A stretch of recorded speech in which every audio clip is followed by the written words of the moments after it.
একজন স্ট্রং পার্সোনালিটির মানুষ হওয়া না জীবনে কোথাও গিয়ে একটা বড় অভিশাপ হয়ে দাঁড়ায়। কারণ যখন থেকেই মানুষ বুঝে যাবে যে একে সহজে কাঁদানো যায় না বা রাগানো যায় না, দুঃখ কষ্ট এগুলো দেওয়া যায় না, তো তখন থেকেই না মানুষ তোমাকে খুব বাজেভাবে ট্রিট করতে শুরু করবে, বাজে ব্যবহার করতে শুরু করবে। ভেবেচিন্তে কোনো কথা বলবে না, যা ইচ্ছা হবে তাই বলে দেবে, বিনা কারণে দোষারোপ করতে শুরু করবে।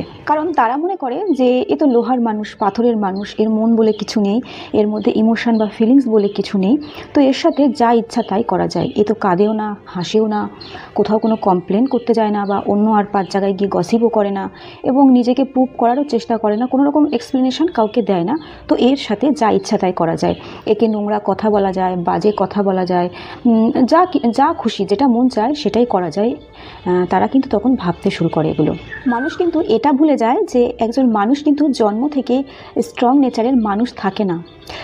সে ধীরে ধীরে এই সোসাইটি বা তার ফ্যামিলি থেকে এমন কিছু হয়তো পায় বা এমন কোনো পরিস্থিতির মুখোমুখি হয় যে সে কিন্তু ধীরে ধীরে স্ট্রং নেচারের হয়ে ওঠে বা হয়ে উঠতে বাধ্য হয়। সে যতই স্ট্রং নেচারের হয়ে থাকুক না কেন, সে একজন মানুষ, আর তার ভেতরের মনের ভেতরে কোনো না কোনো জায়গায় কিন্তু কিছুটা হলেও ইমোশন বেঁচে থাকে। ইমোশনাল মানুষ সে কী করে, তার যখন কোনো কিছুতে খারাপ লাগে, তার দুঃখ কষ্ট হয়, সে হয়তো কেঁদে ফেললো কিছুটা, বা আর 5 জনের সাথে গিয়ে তার সেই কথাগুলো শেয়ার করলো এবং সে হালকা হয়ে গেল। স্ট্রং পার্সোনালিটির মানুষ সে তো না পারবে কাউকে সেই কথাগুলো বলতে, কাউকে এক্সপ্রেস করতে, কোনো কিছুই করতে পারবে না, সে না পারবে কাঁদতে।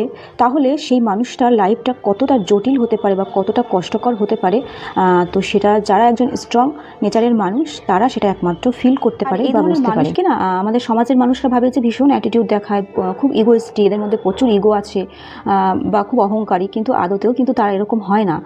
তারা স্ট্রং পার্সোনালিটির হয়ে ওঠে এই কারণেই যে তারা এই সোসাইটি থেকে এমন কিছু ব্যবহার বা এমন কিছু ঘটনা, এমন কিছু বিষয়বস্তুর সম্মুখীন হয় যে তারা সহজে আর কাউকে বিশ্বাস করতে পারে না, এবং ওই জন্যই না তারা ধীরে ধীরে তাদের নেচারটাই ওরকম হয়ে ওঠে। তো তাদের মধ্যে কিন্তু কোনো অহংকার বা অ্যাটিটিউড কিছুই বা ইগো কোনো কিছুই থাকে না। মানুষের সাথে না মিশলে কিন্তু বোঝা যায় না যে সেই মানুষটা আসলে কেমন। তো এই ধরনের মানুষকে না, এই ধরনের মানে এই ভুলভাল প্রেডিকশান করা এগুলো না করে সেই মানুষগুলোর সাথে একবার মিশে দেখবেন, তাহলে আপনারা বুঝতে পারবেন যে এই ধরনের মানুষরা কতটা ভালো স্বভাবের বা কতটা ভালো মনের মানুষ হয়।